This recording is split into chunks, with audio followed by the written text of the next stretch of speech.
The Mediterranean, once called Mare Nostrum, our sea, is silent now.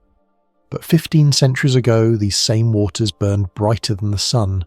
The year is 468 AD. The Roman Empire, split, weakened and desperate, gathers the greatest fleet in its history. More than 1,000 ships, 50,000 men, and the last fortune of a dying world. They sail not for conquest, but for survival.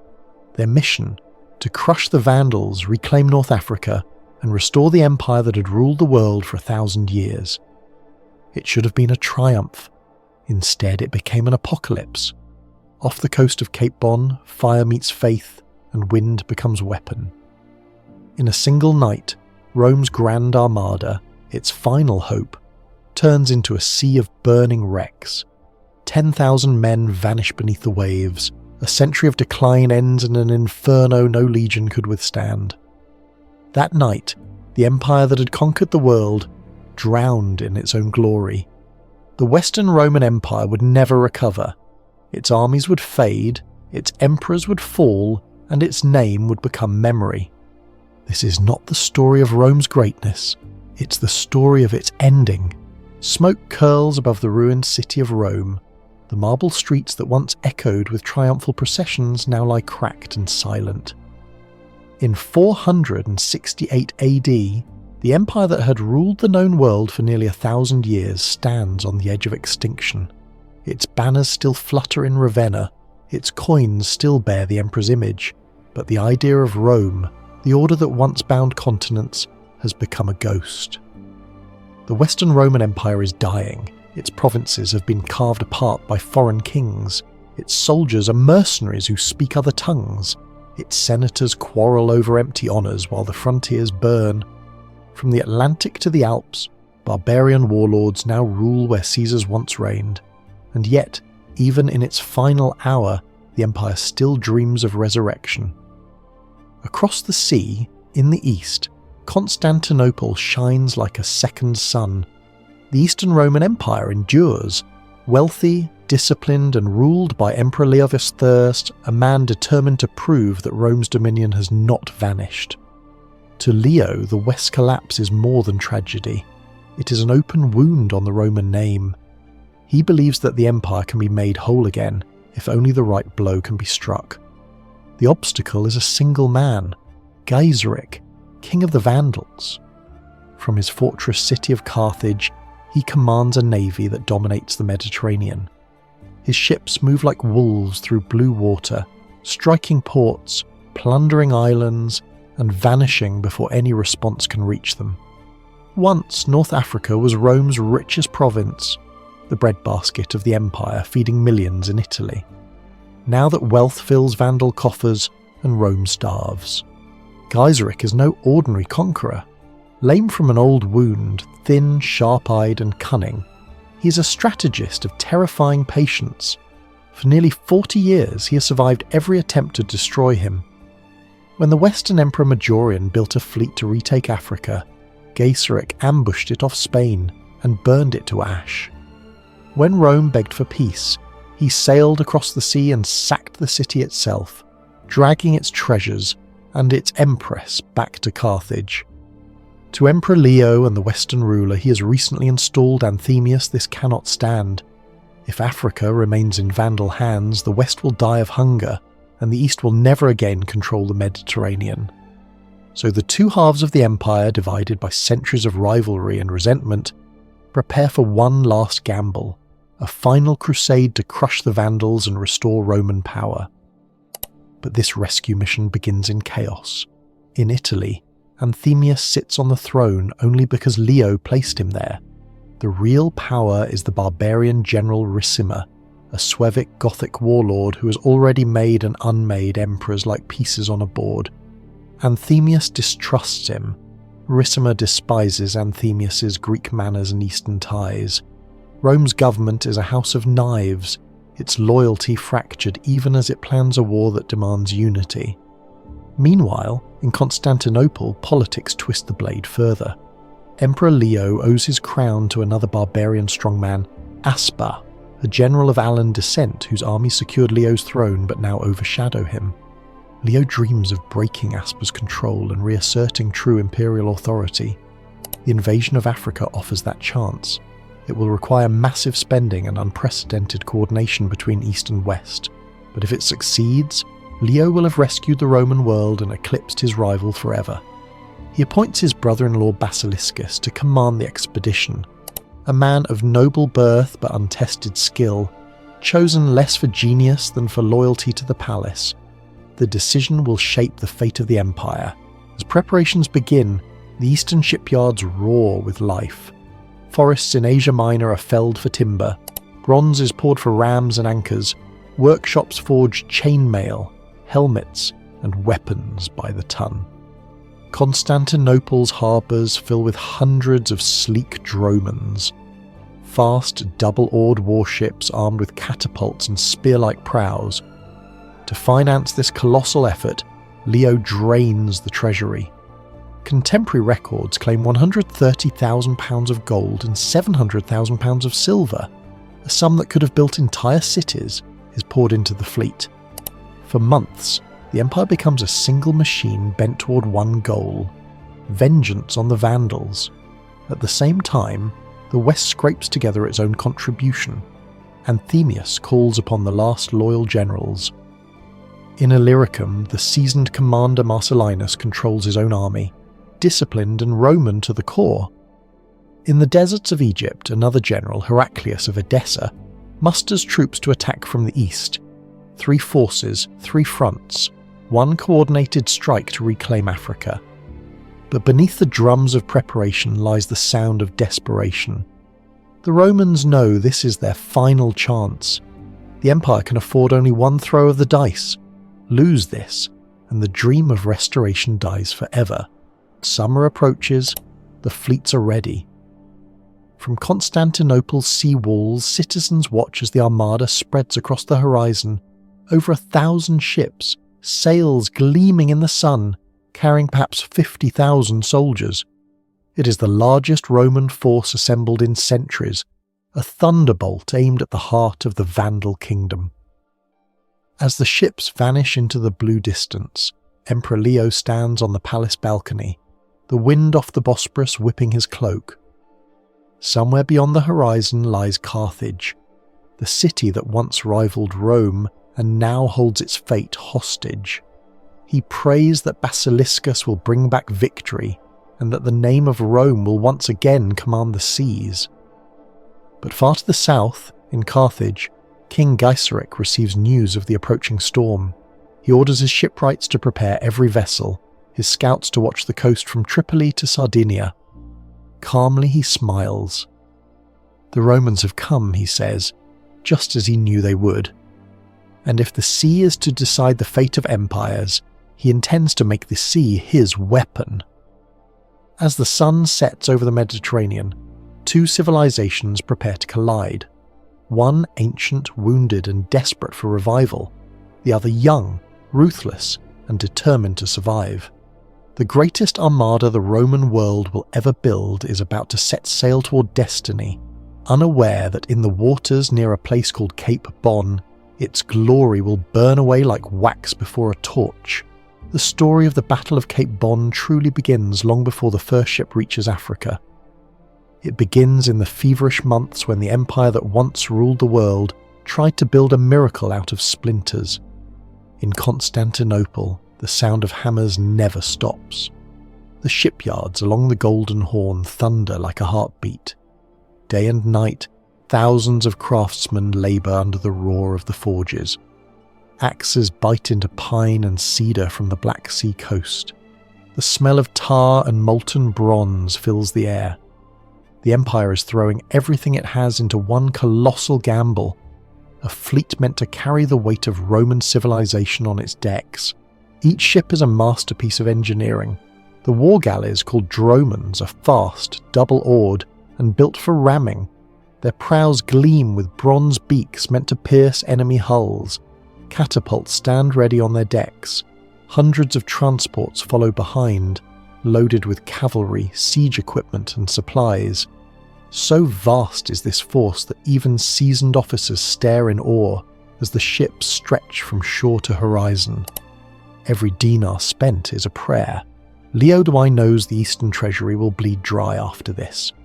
Procopius, writing decades later, calls it a thunderbolt forged from the gold of the world. Around 130,000 pounds of gold and 700,000 pounds of silver, a staggering fortune, flows out of imperial vaults. That's the price of one last chance. At the same time, Rome's western twin struggles to do its part. Emperor Anthemius, ruling from Ravenna, sends word to the General Marcellinus in Illyricum. Marcellinus has carved out his own power base, disciplined troops, loyal officers, and a reputation for victories the empire desperately needs. He agrees to join the operation, commanding the western wing of the invasion. His first task, retake Sardinia, the key staging point between Italy and Africa. Further east, in Alexandria, the veteran general Heraclius of Edessa rallies troops from Egypt and the Levant. His orders are bold, to strike the Vandal Kingdom from behind. He will land in Tripolitania, march west along the North African coast, and converge on Carthage at the same time Basiliscus attacks from the sea. It's an elegant plan, 3 blades closing around a single throat. But elegance is one thing, execution is another. The chain of command that should hold this grand design together is already fraying. Basiliscus, Leo's brother-in-law, commands the main fleet. Yet among the officers there is quiet unease. Basiliscus is no seasoned admiral. His fame comes not from battles won, but from his sister's marriage to the emperor. Many veterans grumble that politics, not merit, guides this expedition. The older generals know what that means. When intrigue sails with an army, disaster often follows close behind. Still, the empire has little choice. The invasion must go forward. As spring of 468 turns to early summer, the ships begin to move. From the Bosporus they pass through the Aegean, their sails catching the western wind. The sight is almost mythic. White hulls against turquoise water, banners of the Chi-Rho glinting in sunlight. Fishermen in Greece and Sicily watch the armada sweep past and whisper that the gods of old Rome must surely be watching. For a brief moment hope stirs. Perhaps people say the empire is not finished after all. Perhaps Rome can still command the sea. But politics stalks the voyage like a shadow. In Constantinople, Aspar, the general who once made Leo emperor, seethes with envy. He had wanted the command himself. Basiliscus's success would break his influence. Already whispers spread that Aspar's allies in the bureaucracy delay supply shipments, that the fleet's food and pay arrive short. Even before meeting the Vandals, Rome's internal rot gnaws at the expedition's heart. When Basiliscus reaches Sicily, he links up with Marcellinus. The union of East and West fleets is a rare sight. Soldiers from Constantinople standing beside scarred veterans from Gaul and Dalmatia. The combined force numbers more than 50,000 men. Morale soars. Marcellinus easily captures Sardinia, routing the Vandal garrison and securing the island. To the watching commanders, it feels like destiny at last favours Rome. South across the sea, in the dunes of Libya, Heraclius lands his own army. His campaign begins flawlessly. City after city falls along the coast. The Vandals retreat inland, harried and disorganised. From the east and west, the jaws of the trap begin to close. In Carthage, Gaiseric senses the storm tightening. He has ruled for 40 years through cunning, not brute force, and he knows the measure of danger. The Roman armada is too vast to meet head-on. His own fleet is smaller, lighter, and faster. But the sea itself, its winds, its currents, its unpredictability, has always been his ally. He decides he will not fight the Romans on their terms. He will make them fight on his.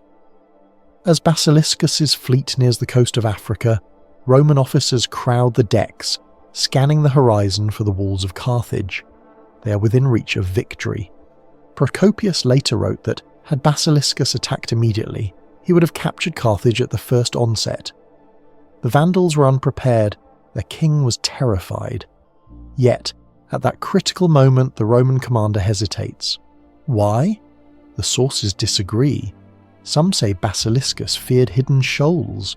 Others claim Vandal envoys arrived offering peace, asking only a few days to discuss surrender. Perhaps he was bribed, or perhaps he simply believed that glory won without bloodshed would shine brightest. Whatever the reason, the decision is fatal.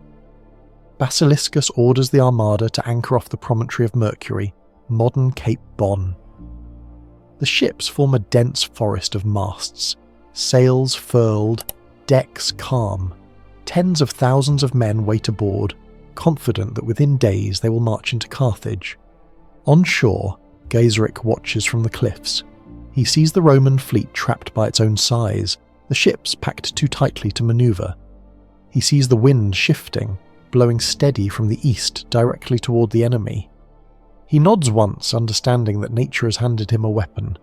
That night, as campfires burn along the coast, Vandal crews begin dragging old vessels from the harbour. Ancient, half-rotted ships no longer fit for war. They fill them with brushwood, tar, pitch and oil until the decks sag under the weight of death. These will be their fireships, floating torches meant to turn the Roman fleet into a single blazing pyre. Back at anchor, Roman sentries gaze across the dark sea. They see no movement, hear no sound but the wind in the rigging. Some speak of victory, others of omens. Far away, Emperor Leo dreams of triumph. But beneath the calm waves, destiny gathers like oil on water. When dawn breaks, the sea near Carthage will not be blue, it will burn. The morning of the 5th day dawns quiet and deceptively calm. The sea is still, the sky brushed in pale gold. On the decks of more than 1,000 Roman ships, men go about routine tasks, sharpening blades, polishing armour, praying to a god they believe has finally returned his favour to Rome. To the east, the outline of Cape Bon juts into the sea like a spear. Carthage lies just beyond the horizon. Victory seems close enough to taste. But in Carthage, Gaiseric does not sleep. Through the night he has prepared his masterpiece, a plan born of desperation and genius. His fleet of warships stands ready behind a vanguard of old, expendable hulks, each one crammed with dry brush, tar, oil and pitch. His men smear the decks with grease, so the flames will run faster when the fire is lit. To the Romans, these are wrecks. To Gaiseric, they are the match that will set the Mediterranean ablaze. He has studied the wind all morning. It blows steady from the east, pushing toward the Roman anchorage. The sea carries the faint smell of pitch and smoke, unnoticed by the legions waiting offshore. At mid-afternoon, a strange silence falls over the Vandal camp. Orders ripple through the ranks in low, clipped tones. Men strike flints to torches. Flames lick the edges of the old vessels, growing into crackling pillars of fire. With a shout, Gaiseric's sailors cut the mooring ropes. The fireships drift forward, sails raised, the wind driving them straight toward Basiliscus's fleet. At first, the Romans see nothing unusual, just a few ships breaking from the distant harbour. Then someone spots the flames. Confusion spreads. A junior officer shouts that the Vandals have set their own ships ablaze by mistake. Another realises too late what is happening. The alarm bell rings, echoing across the water. The horror begins. The burning vessels accelerate, pushed by the same wind that fills the Roman sails. They move silently at first, then with a roar as their rigging catches fire. Flaming debris showers down onto the sea. The first Roman ship tries to manoeuvre clear, but its anchor lines tangle with the vessel beside it. They collide. Flames leap from mast to mast. In moments, panic engulfs the anchorage. Sailors hack at ropes trying to free their ships. Oarsmen scream as smoke fills the air. Catapult crews attempt to push the fireships back, but the heat is unbearable. The wind whips the inferno into a storm. Tar and oil spill across the water, turning the sea into liquid fire. Gaiseric's fleet follows behind. fresh, fast, and ready. The Vandals steer through the chaos like hunters circling wounded prey. Their ships ram the burning hulks, board half-destroyed transports, and cut down Roman soldiers leaping into the water. From his flagship, Basiliscus watches the disaster unfold. Every decision he could make comes too late. His ships are too tightly packed to manoeuvre. The fleet's very size, once its pride, now dooms it. The Roman thunderbolt that was supposed to strike Carthage has become a cage of fire. In the chaos, isolated pockets of resistance shine briefly. One officer, Joannes, a lieutenant known for his courage, refuses to abandon his ship. Surrounded and burning, he fights until the deck collapses beneath him. When Vandal soldiers offer him quarter, he throws himself into the sea, choosing death over capture. His final words, recorded by Procopius, echo like a curse. "I will never come under the hands of dogs." Around him, the Roman fleet disintegrates. Ship after ship explodes as their powder stores ignite. Hundreds of men die not by blade or arrow, but by suffocation, trapped below deck while the fire above consumes the air. The sea becomes a mirror of the sky, black smoke, orange flame, and drifting bodies. The lucky ones cut anchor and flee. Those near the shore try to beach their ships, but the coastline is jagged and rocky. The Vandals pick them off one by one. By nightfall, the Roman armada, the pride of two empires, is gone. Of more than 1,000 ships, hundreds lie sunk or burning. The rest scatter into the open sea, leaderless and terrified. Somewhere among the survivors, Basiliscus orders his flagship turned north. He does not stay to rescue the men who fought for him. He sails for home. Behind him, Gaiseric sailors chant victory hymns to their king. Carthage erupts in celebration. The old man who once fled across half of Europe with his people has destroyed the greatest fleet since the days of Augustus. His fire has done what centuries of invasion and rebellion could not. He has broken the back of Roman power. By dawn, the bay is silent again. The sea that had burned through the night is now calm, dotted only with drifting planks and the corpses of men who believed they were sailing to glory. Seagulls circle lazily overhead. For the Romans, this is not just a defeat. It is an ending. The sea that once carried the legions and merchants of empire now belongs to another master. The Mediterranean, once called Mare Nostrum, our sea, is no longer theirs. From the shores of Africa, Gaiseric looks east toward the rising sun. He knows the emperors of both halves of Rome will rage and weep, but they cannot touch him. The world has changed. Back in Constantinople, Emperor Leo will soon learn the truth, that the gold of the world has been burned away in a single night's fire, and with it, the last real hope of a united Roman Empire. But that reckoning will come later. For now, as smoke drifts over the waters of Cape Bon, the story of Rome's last great gamble ends in silence, and the age of empires gives way to the age of kings. The flames of Cape Bon had barely faded before the shock began to spread. Across two continents, from Carthage to Constantinople, the same truth echoed in whispered disbelief. The greatest fleet in Roman history was gone. For 1,000 years, Rome's enemies had feared its ships. They had feared the eagle standards that rose from every harbour, the disciplined oars that moved as one, the thunder of 1,000 hulls striking the waves. That fear dies on this day. What happened at Cape Bon is more than defeat. It is collapse. The Empire's last hope for unity, stability and survival has been consumed by fire. In the eastern capital, Emperor Leo Theon receives the news first. Messengers arrive pale and trembling, their ships still reeking of smoke.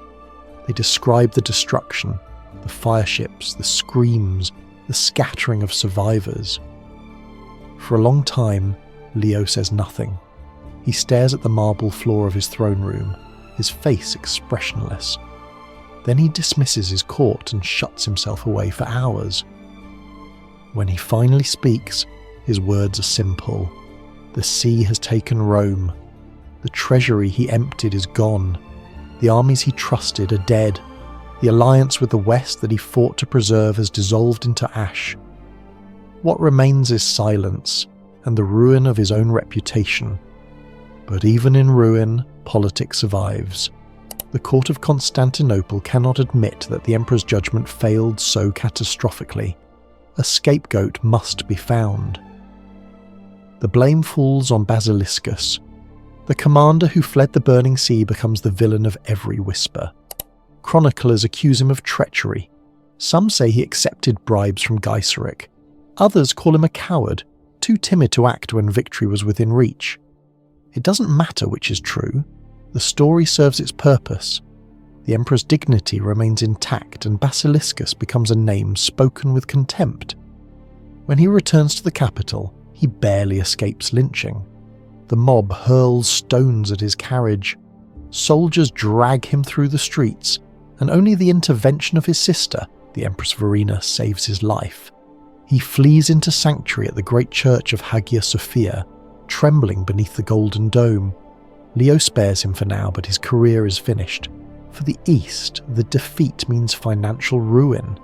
The Empire's reserves, once among the richest in the world, are drained. Leo cannot rebuild his fleet. Every gold coin spent on the Armada is gone forever, buried beneath African waters.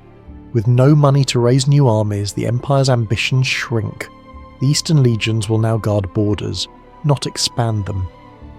In the West, the consequences are immediate and deadly.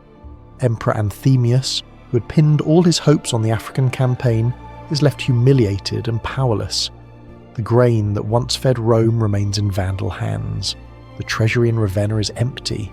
The army, scattered across Italy and Gaul, can no longer be paid. Soldiers desert to the nearest warlord, offering food and coin. The alliance between Anthemius and Ricimer, the barbarian general who controls the Western army, begins to fracture. Ricimer has tolerated Anthemius only because the Eastern emperor supported him. Now that the East has failed, the mask of loyalty falls away. Ricimer moves against his emperor, gathering allies among the Visigoths and Burgundians. Civil war returns to Italy, the last poison in Rome's veins. In the chaos, one man stands apart, Marcellinus of Illyricum, the only Roman commander who didn't fail. He had taken Sardinia and held it, waiting for Basiliscus to strike. But after the disaster, his victory is meaningless. Without support, he retreats to Sicily. There, Ricimer's agents find him. One night, a blade flashes in the dark and the last independent general of the West bleeds out on the stones. His death seals Rome's fate. Back in North Africa, the Vandals celebrate. Gaiseric's triumph is complete. He has destroyed the combined power of two empires with fire and cunning. No Roman fleet will ever threaten Carthage again. When his courtiers praise him, the old king merely smiles. He knows the deeper truth, that Rome's defeat is not just a victory for him, but the birth of a new world. His kingdom now rules the Western Mediterranean. Sardinia, Corsica, the Balearic Islands, all are his. His ships raid at will, plundering Sicily, Greece, even the Aegean coast. The Mediterranean, once Rome's Mare Nostrum, now belongs to the Vandals. 3 years later, when Emperor Zeno takes Leo's throne, he accepts the reality that his predecessor refused to face. In 474, Zeno signs a treaty of perpetual peace with Gaiseric. It is a humiliating document, one that recognises the Vandals as sovereign rulers of North Africa. The empire that once dictated terms to kings now begs them for mercy. For centuries, Roman treaties were instruments of power, written by victors to command the conquered. This one is different. It is written in the language of survival. The Roman Empire, even in the East, now treats the Vandals not as barbarians, but as equals. The psychological shock is immense. For the first time, the Empire admits weakness before its enemies. The illusion of invincibility, the myth that had held Rome together for a millennium, is shattered. Across the Mediterranean, other barbarian kings watch closely. The Visigoths in Gaul, the Burgundians in the Rhone Valley, the Ostrogoths in Pannonia, all see the same lesson. Rome cannot win. The emperor's word carries no weight. his armies no terror. In Italy, that truth becomes prophecy. Ricimer, now undisputed master of the West, storms Rome itself in 472. The city is sacked again. Anthemius, the emperor sent from the east, is dragged from hiding and executed. His head is paraded through the streets where triumphal processions once honoured Caesar and Augustus. The Western Empire has fallen not to a single enemy but to exhaustion. Its people are tired of war, its soldiers fight for whoever pays, and its rulers no longer believe in the idea that bound them together. 8 years later, when the Germanic commander Odoacer deposes the boy emperor Romulus Augustulus, no one resists. There is no army left to call upon, no treasury to pay for one. The Senate quietly sends the imperial regalia to Constantinople, asking the Eastern Emperor to rule the West in name. The Roman Empire, at least in its western half, ends not with a shout, but with the sigh of a world too tired to fight. And all of it, the famine, the bankruptcy, the civil war, traces back to that single night off the coast of Africa, when fireships turned the sea into a furnace and burned away Rome's last chance at survival. The fire at Cape Bon did not merely destroy a fleet, it erased a civilization's ability to dream. In the charred aftermath of Cape Bon, both halves of Rome stare into the abyss.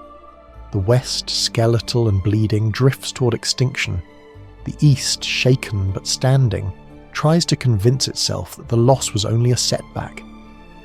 But everyone who had seen that sea of fire knows the truth. An empire that once ruled from the Atlantic to the Euphrates has been broken by its own hand.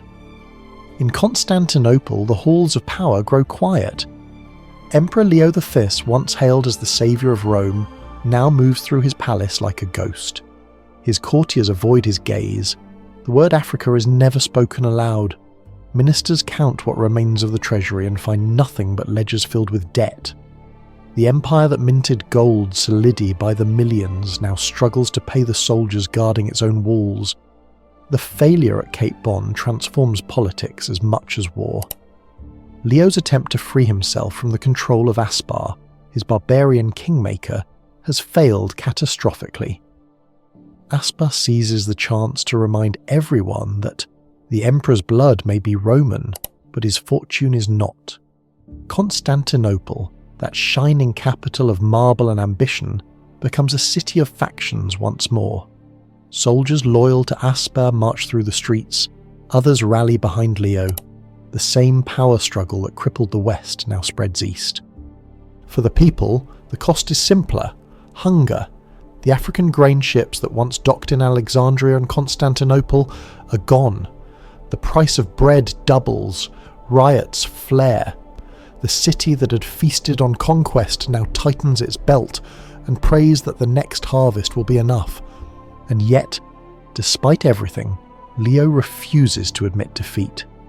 He spends his final years trying to rebuild the fleet that burned, but the coffers remain empty. When he dies in 474, the dream of a reunited empire dies with him. His successor, Zeno, inherits a realm rich in monuments but poor in trust. The people of Constantinople call him an Isaurian barbarian and riot in the streets. In the chaos, a familiar figure returns from exile, Basiliscus. The very man who lost the fleet seizes the throne. For 20 months he rules the East, draped in purple, his sins forgotten by those who prefer an enemy they understand to one they do not. He promises to avenge the disaster of 468, to rebuild the Armada, to restore Rome's honour. But the words are hollow. His reign is marked by greed, persecution and fear. The fires of Cape Bon still smoulder in the minds of the people, and soon the mob turns on him again. When Zeno retakes the throne, Basiliscus is captured and sealed alive with his family in a dry cistern beneath the palace. There, the man who once commanded 1,000 ships dies of thirst. His last words, according to legend, water, only water. The irony is cruel. The sea that gave him power becomes the element that denies him life. Far across the Mediterranean, Gaiseric watches these events unfold with quiet amusement. The Vandals no longer fear the Empire fears them. His fleet sails where it pleases. Roman towns on Sicily and the Peloponnese pay tribute simply to be left alone. The merchants of the east call him master of the sea, but time spares no king. In 477, the old ruler dies in Carthage after nearly 50 years on the throne. His funeral is simple, his legacy enormous. Under his rule, a tribe once hunted through the forests of Europe has become the heir to Rome's most prized province.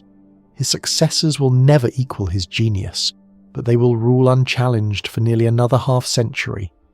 Proof that the fire he lit on the waters of Cape Bon burned long after the flames were gone. For the West, that same year marks the quiet end of the Roman idea. Italy is a graveyard of ruins. The aqueducts run dry, the marble baths fill with weeds, and the Senate debates taxes no one can pay. What remains of the imperial army sells its swords to whoever feeds it. The Visigoths rule Spain, the Burgundians rule the Rhone, the Franks rule Gaul. The men who once feared Roman justice now write their own laws. In 476 AD, when Odoacer marches into Ravenna and strips the crown from the boy Emperor Romulus Augustulus, no one resists. There is no outcry, no war, not even a protest. The Senate merely bows and sends the imperial regalia east, as if returning a library book long overdue. The Roman Empire in the West is finished. Its death certificate was signed 8 years earlier at Cape Bon. The East endures, but it will never again call itself whole. In its chronicles, the Byzantines will remember 468 not as a battle, but as a warning. They will write of the folly of arrogance, the danger of division, and the cost of believing that gold can buy back destiny. Generations later, when Justinian sends Belisarius to reclaim North Africa, the shadow of Cape Bon will sail with them. Every soldier who boards those ships will know the story of the night when the sea itself turned against Rome. The fire at Cape Bon didn't just burn ships, it burned certainty. After that night, the Romans no longer believed the gods favoured them, no longer believed history obeyed them. The empire survived in marble and memory, but the faith that once built it had gone out with the tide.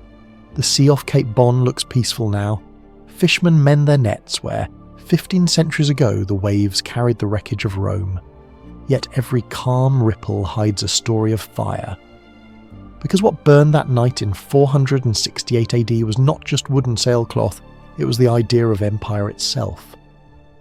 In the decades after the disaster, the Mediterranean world rearranges itself around the void Rome left behind. Trade routes shift, languages change, power splinters into kingdoms that call themselves heirs but act like scavengers. The Vandals rule North Africa from their marble capital in Carthage, sending corsairs to raid as far as the Aegean. The Visigoths hold Spain. The Ostrogoths will soon march into Italy. The Western Roman Empire has not merely fallen, it has decomposed into something new, something medieval. In Constantinople, the Eastern emperors pretend continuity. They still call themselves Imperator Romanorum, Emperor of the Romans, but even they know the truth. The empire of Augustus and Trajan died at Cape Bon. What remains is a survivor wearing Rome's crown, a Greek-speaking empire that clings to old rituals like relics of a saint. The Byzantines build churches where Roman legions once drilled. They debate theology instead of conquest, and the word Africa becomes less a province than a legend. And yet the dream of redemption never fully dies. Around 70 years later, a new emperor will rise, Justinian III, brilliant, ambitious, and obsessed with restoring the lost provinces. He will look west and imagine a second chance where Leo failed. He will summon a general named Belisarius, a man as clever as Gaiseric and as disciplined as any Roman before him. Belisarius will set sail in 533 AD with a fleet far smaller than Basiliscus's, barely 15,000 men against a kingdom. But this time, leadership will match courage. Off the same African coast, Belisarius lands his forces and marches on Carthage. The Vandals, long grown decadent, crumble in 2 swift battles. Within a year, the empire retakes North Africa. The Romans call it a miracle. Historians call it justice delayed by 70 years. The ashes of Cape Bon finally cool. But the victory cannot erase the lesson. Justinian's reconquest exhausts his empire. The recovered provinces soon bleed treasure instead of yielding it. Within a century, new forces, the Arabs, will sweep through those same African shores and take Carthage once more. The sea that once burned with Roman ships will now carry a different faith, a different power. The empire's revenge is glorious but fleeting. The fire at Cape Bon had already rewritten destiny. For historians, the battle remains a puzzle wrapped in tragedy. Could the empire have survived if Basiliscus had attacked immediately? Could Gaiseric have been crushed, the grain routes restored, the West saved? Some argue yes, that one decision changed everything. Others insist the empire was already too hollow to endure. Yet what all agree on is the symbolism. The disaster at Cape Bon was the moment of recognition, the night the Romans realised their empire was mortal. The fall of Rome was not a single crash but a slow implosion, centuries in the making. Corruption, division, overreach, these had weakened its bones. Cape Bon was the final blow that snapped the spine. It taught a truth that still echoes through history. No power, no matter how ancient or divine it believes itself to be, can survive without unity, competence, and humility before fate. Today, the coastline of Tunisia hides no trace of that armada. Only divers find fragments, rusted nails, bits of bronze, amphora shards glazed by centuries of salt. But if you walk along the beach at dawn, when the sun turns the sea to molten gold, you can imagine the reflection of those burning ships and the screams of men who thought they were sailing to save civilization. The Battle of Cape Bon was not simply a military disaster. It was the closing act of the ancient world. After it, Europe would belong to kings, bishops, and tribes. The idea of empire would sleep for 1,000 years until another city, Rome reborn through faith, claimed to rule again. But by then, the language, the soldiers, and the seas themselves would be different. The Western Empire did not fall in 476 when a barbarian took a crown. It fell 8 years earlier, on a night when the sky and the ocean became one sheet of flame. That was the moment the Roman heart stopped beating. Everything afterward was just the silence that follows. And yet, even in that silence, the legacy endures. Roman law shapes nations that have never seen its eagles. Roman roads still guide travellers across Europe. Roman ambition still haunts every empire that dares to call itself eternal. So when we speak of Cape Bon, we do not speak only of a battle. We speak of the moment when humanity learned that even the mightiest civilization can drown in its own fire, and that from the smoke, something new always rises. Centuries pass, and yet the ghost of Rome never truly leaves the sea. Every empire that comes after feels its shadow. Byzantium, the Caliphates, the Crusader kingdoms, even the rising powers of medieval Europe. Each believes itself the heir to something eternal, and each in turn learns the same lesson that began in smoke off Cape Bon, that permanence is an illusion. The Byzantines hold North Africa for barely a lifetime before the tide turns again. In the 7th century, Arab fleets cut across the same blue waters once ruled by Gaiseric. Their sails are different, their prayers foreign, but their strategy is familiar: speed, surprise, fire. When Carthage finally falls in 698, it burns once more. The empire that had reclaimed the lost province loses it forever. The Mediterranean that once divided worlds now unites them under a new faith. Still, the Romans, now calling themselves Romeoi, the Greeks of Constantinople, refuse to forget. The chronicles of the Eastern Court preserve the memory of Basiliscus's folly, like a scar that will not heal. Emperors quote it when warning their generals against arrogance. Church preachers turn it into parable, the fleet that burned because pride refused to wait for the wind of reason. In marble halls hung with faded mosaics, old senators whispered that the empire began to die the moment it mistook wealth for wisdom. By the time medieval Europe begins to rise, the story of Cape Bon has become legend. In Venice, Genoa, and Pisa, young republics built on trade and daring, merchants study the tale not as tragedy, but as instruction. They learn that the sea punishes complacency and rewards ingenuity. Their galleys, sharper and faster than anything Rome ever built, carry silk, spices, and gunpowder through the same straits where Basiliscus's fleet had once burned. Out of the ashes of empire comes a new kind of power, commerce instead of conquest. And in the distant west, far from the ruins of Carthage, kings who barely remember Latin still measure greatness by Roman standards. Charlemagne calls himself Emperor of the Romans. The popes crown his successors with titles forged in the memory of Caesar, yet their empires are dreams stitched together by faith rather than law. The real inheritance of Rome lies not in crowns but in ideas, the rule of written codes, the belief that roads can bind nations, and that order can rise from chaos. Meanwhile, the sea keeps its secrets. The currents off Cape Bon carry bits of pottery and bone to shore after every storm.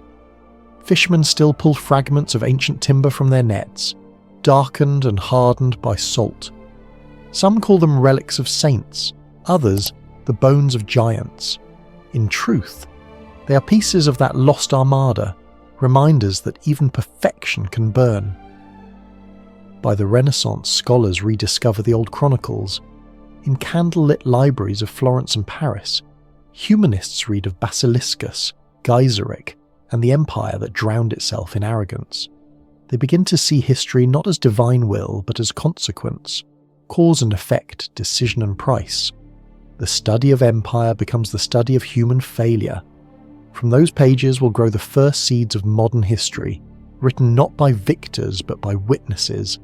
And so the fire of Cape Bon, though long extinguished, lights another kind of flame, curiosity. It forces generations to ask what truly destroys civilizations, enemies at the gates or blindness within. The Vandals did not invent Rome's ruin. They merely revealed it. The same pride that once built aqueducts and amphitheatres had convinced an emperor that destiny could be purchased with gold. The wind along the Tunisian coast whispers through time. It passes over the cliffs of Cape Bon, where olive trees now grow above waters that once boiled with fire. No monuments stand here. No marble ruins to mark the death of an empire. The only witness that remains is the sea itself. And the sea remembers. Every empire leaves a sound behind. Rome's was the clatter of iron sandals and the hum of legionary drills. But after Cape Bon, the sound changed. It became the slow rhythm of waves breaking against forgotten beaches, the sound of something ancient exhaling for the last time. For generations, fishermen along this coast have told stories. They say that on certain nights, when the wind shifts and the moon is thin, the sea glows faintly red. They claim it's the fire of the Roman fleet still burning beneath the water. The elders smile when they say it, half believing, half knowing that legends are how memory protects truth. Because the truth is simple and brutal. The Battle of Cape Bon was not merely Rome's last defeat. It was her final mirror. It showed the empire what it had become. Divided, arrogant, slow to act, ruled by men who mistook gold for wisdom. The Vandals didn't invent Rome's downfall. They only lit the torch that revealed the cracks already running through its heart. After the flames, there was no enemy strong enough to conquer Rome. Only decay left to finish what fire began. The empire's greatness had always come from discipline, cooperation, and belief in a shared destiny. At Cape Bon, every one of those virtues failed. The East blamed the West, generals blamed each other, and a single decision, to wait, to hesitate, turned triumph into extinction. Even centuries later, Roman chroniclers wrote about the battle in the language of disbelief. How could a civilization that built aqueducts across deserts and domes that touched the heavens fall to a trick as old as fire? The answer they never wanted to face was that the empire had forgotten how to learn. When pride becomes policy, history becomes punishment. From that night onward, the Mediterranean belonged to others. Carthage thrived for a while under the Vandals, then the Byzantines, then the Arabs. The sea stayed busy. Only Rome vanished from its horizon. Her statues sank beneath the surf. Her coins turned green with salt. Her gods went silent. But Rome's disappearance was never total. Her laws, her architecture, her idea of order survived in every kingdom that followed. Every time a ruler raised an army in the name of civilization, every time an architect built in marble or a lawyer quoted Latin, a piece of the empire rose again.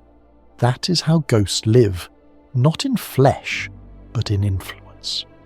In the stillness of history, the Battle of Cape Bon stands as both warning and elegy. It warns every generation that arrogance cost more than courage, and that the strongest nations drown not by the hands of others but by their own hesitation. And it sings an elegy for the human will, the endless urge to rebuild even after the fire. Because if Cape Bon proved anything, it is that no civilization, however divine it believes itself to be, can escape consequence. The flames that consumed Rome's fleet were the same flames that once lit its triumphal torches. Creation and destruction were always twins. Today, as divers descend into the dark waters off Cape Bon, their lights sweep across scattered timbers buried in sand, bronze nails, anchors crusted with coral, shards of amphorae once filled with olive oil for Roman soldiers who never came home. Each fragment is a whisper, each silence a story. The sea remembers them all. It remembers the ambition that sent 1,000 ships into its depths. It remembers the courage of sailors who fought to the end. It remembers the greed of emperors and the cunning of kings. And above all, it remembers the moment when the mightiest empire the world had ever known burned beneath its waves and sank into legend. History has a rhythm, and the echo of Cape Bon still beats inside it. Every great civilization that came after Rome, Byzantium, the Caliphates, the empires of Europe, would face its own Cape Bon. That moment when pride outweighs wisdom and power, mistakes itself for permanence. When the Byzantine emperors looked west and saw only ruin, they didn't see defeat, they saw reflection. They saw what happens when ambition forgets restraint. In their marble halls, philosophers argued that history moves in cycles, that every empire contains the seed of its own destruction. Cape Bon became their proof. For centuries the story was retold, how a single night of fire had undone 1,000 years of glory. Monks copied it in illuminated manuscripts. Sailors whispered it as warning when the winds turned strange. Even when memory blurred names and dates, the lesson endured. The sea punishes hesitation.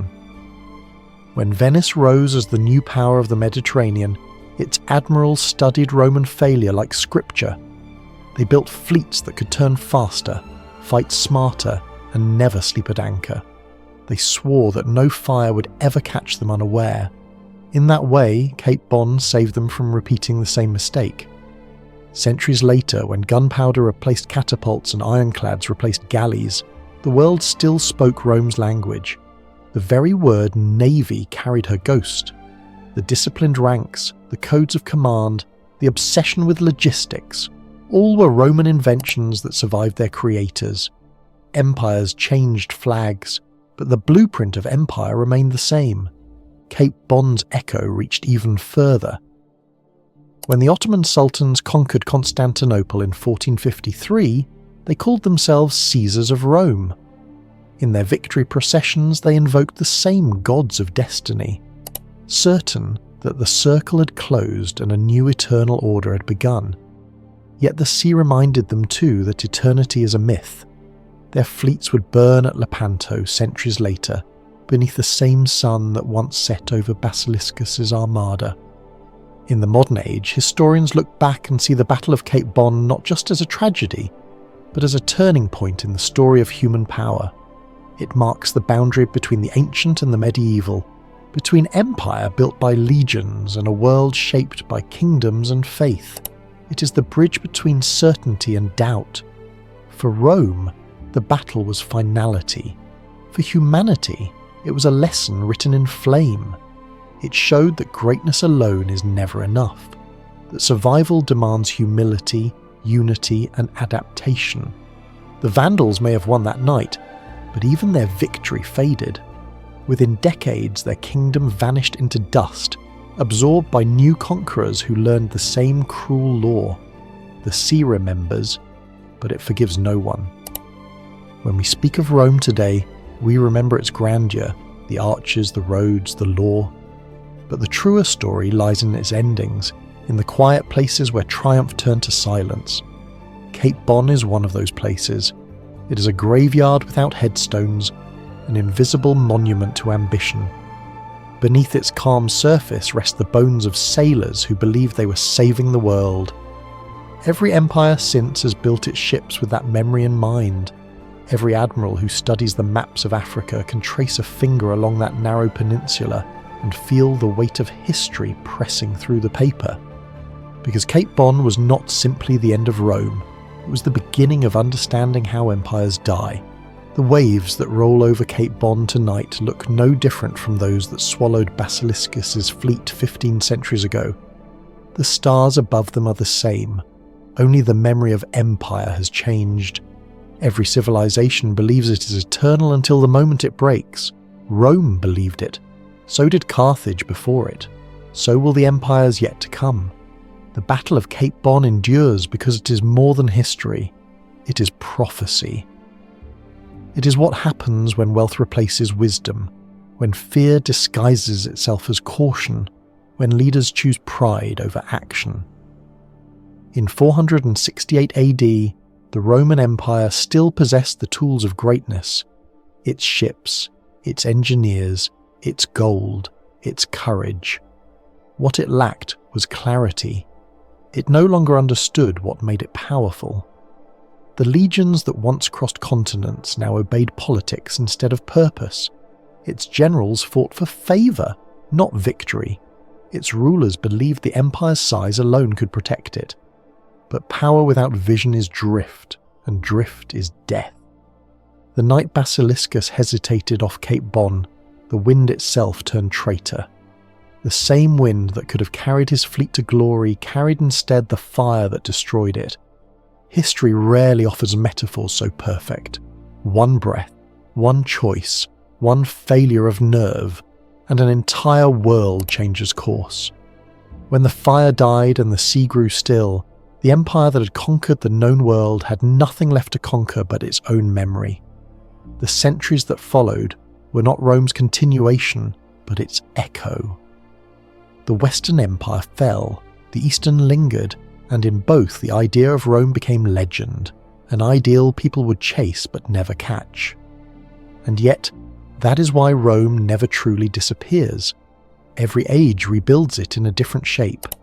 In the legal codes of Europe, in the domes of St. Peter's and Hagia Sophia, in the straight roads that still cut across the continent, Rome survives, not as a government, but as an argument. It asks every civilization the same question. Can you be great without forgetting how fragile greatness is? Cape Bon answers that question in silence. The sea there doesn't shout. It whispers. It whispers of courage and cowardice, of brilliance undone by hesitation, of gold that brought only ruin. It whispers that power, when hoarded, rots, that unity, once broken, is almost impossible to mend. It whispers that even the mightiest empire can drown in the consequences of its own indecision. If you stand on that headland today, you can still hear it. The waves strike the rocks like a heartbeat, slow, eternal, patient. They have been striking them since long before Rome, and they will continue long after our own monuments crumble. Each crash is a reminder that history forgets names but never patterns. The Battle of Cape Bon was not the end of Rome alone. It was the end of the idea that empire could outlive error. It taught that even the strongest walls fall when pride builds them too high to see the horizon. It showed that progress without principle is only motion toward the flames. And so the sea remembers, not to mourn, but to warn. For every generation that builds its towers higher, that trusts in its wealth, that mistakes silence for safety, Cape Bon waits beneath the waves like a mirror. Look into it, and you will see the reflection of every empire that thought itself unsinkable. When Rome burned at Cape Bon, it left behind more than ashes. It left a message 1,000 ships carried it into the depths, and the ocean has been whispering it ever since. Strength without wisdom destroys itself. Unity without humility divides itself. And power without purpose sinks. Always sinks. The sea remembers. And if we listen closely enough, perhaps we will too. The fire that sank Rome still burns, not on the water, but in the pages of history, warning us that no empire, no nation, no civilization is ever beyond the reach of its own mistakes, and that, above all, is the eternal lesson of Cape Bon.